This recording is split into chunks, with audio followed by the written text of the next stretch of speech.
Success, guys, a very, very lonely road, man. Along that road, you're not going to see too many friends. You see your shadow most often. You got to trust in the heart of hearts. Inside what you're doing, what you believe in is a worthy cause, a winnable fight. I wish I could tell you you tired, go take a break. I wish I could tell you tired, rest for a year. I wish I could tell you that it's gonna get easier. I wish I could tell you it's gonna get easier. I wish I could tell you that if you just keep going, it's gonna get lighter. I dare you to take a stand today to say no more. I will no longer accept this for my life. I dare you to take action today. I dare you to write your goals down and get someone to hold you accountable. I dare you to hold yourself accountable. I dare you to give up everything that is keeping you from your dream, to say no to all the negative influences. I dare you to pick up a book instead of a drink. I dare you to work harder than you think you did yesterday.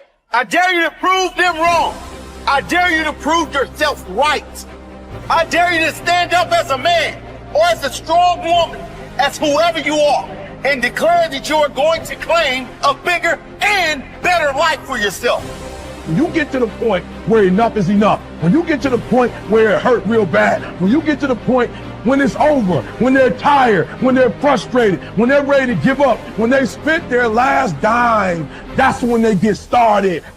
But what you cannot do is you cannot quit during the process.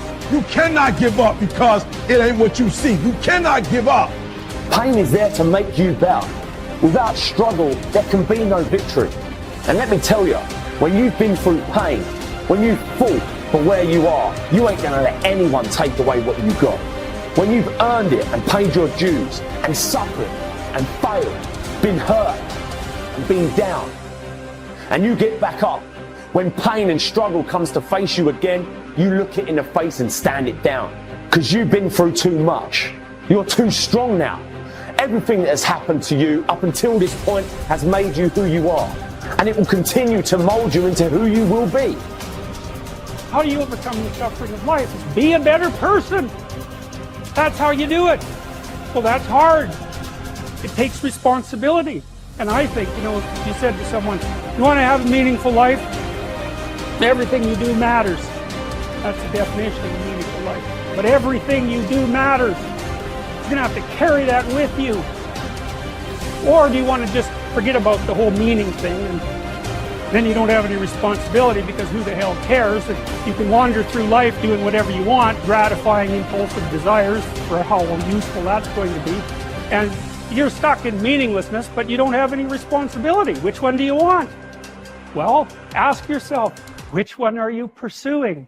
And you'll find very rapidly that it isn't the majority of your soul that's pursuing the whole meaning thing, because, well, look what you have to do that. You have to take on the fact that life is suffering. You have to put yourself together in the face of that. Attitude is a reflection, a result of a person's will. It is incalculably powerful. It can bring about marvelous results for us, but we need to train it patiently, day by day. Now let's talk about the attitudes of people who are successful.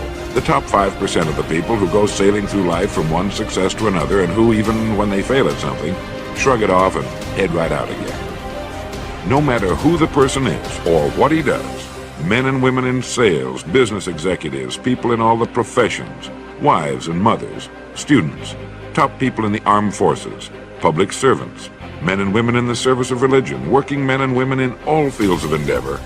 Wherever you find a person doing an outstanding job and getting outstanding results, you will find a person with the right kind of attitude. These people take the attitude toward themselves that they can accomplish what they set out to accomplish, that there's no good reason on earth why they can't be competent, successful. They have a healthy attitude toward themselves and, as a result, toward life and the things they want to accomplish. And because of this, they achieve some remarkable things, and they come to be called successful, outstanding, brilliant, lucky, and a lot of other things. They're quite frequently no more brilliant or outstanding than the majority of the people by whom they're surrounded. But they did develop the right attitude, and they found their accomplishments not too difficult, and many times surprisingly easy, simply because it seems that so few are really trying, really believe in themselves. Successful people come in all shapes and sizes and in widely varying degrees of intelligence, background, and so on. But they all have one thing in common. They expect more good out of life than bad. They expect to succeed more than they fail.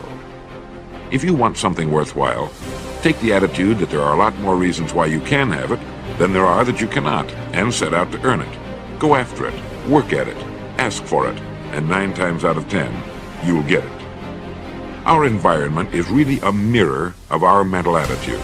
If we don't like our environment, we have to change our attitude first. Your ability and willingness to discipline yourself to accept personal responsibility for your life are essential to happiness, health, success, achievement, and personal leadership. Accepting responsibility is one of the hardest of all disciplines, but without it, no success is possible. The failure to accept responsibility and the attempt to foist responsibility for things in your life that make you unhappy onto other people, institutions, and situations completely distort cause and effect, undermine your character, weaken your resolve, and diminish your humanity. They lead to making endless excuses. There is a direct relationship between the acceptance of responsibility and the amount of personal control you feel you have over your life. This means that the more you accept responsibility, the greater sense of control you experience. There is also a direct relationship between the amount of control you feel you have and how positive you feel. The more you feel that you have a high sense of control in the important areas of your life, the more positive and happy you are in everything you do. When you accept responsibility,